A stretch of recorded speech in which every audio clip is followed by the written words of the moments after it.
Welcome back. In this lesson, we're going to learn the difference between either, or, neither, and nor. These four little words often confuse English learners, but they're actually very easy once you see them in action. Let's go step by step with examples and pictures, so you'll never forget how to use them correctly. Let's start with the word either. We use either when we are talking about one of two options. For example, you can have either tea or coffee. That means you have a choice, but only one. So either points to one option out of two. Now let's look at or. The word or is used to connect two possibilities. For example, do you have either a red or a blue one? This sentence tells us that one of the two is possible.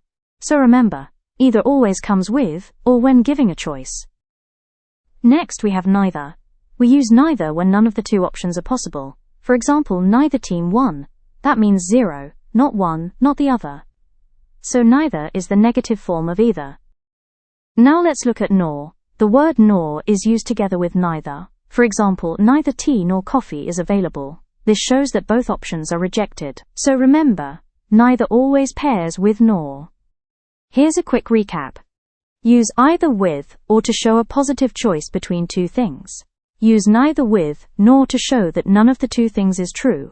For example, either apples or oranges are fine. But neither tea nor coffee is available. That's the difference between either, or neither, and nor. Now it's your turn. Can you make a sentence using either or neither? Comment your answer below. I'd love to see what you come up with. And if this lesson helped you, don't forget to hit the subscribe button and join Easy English with AI for more simple and fun English lessons every week.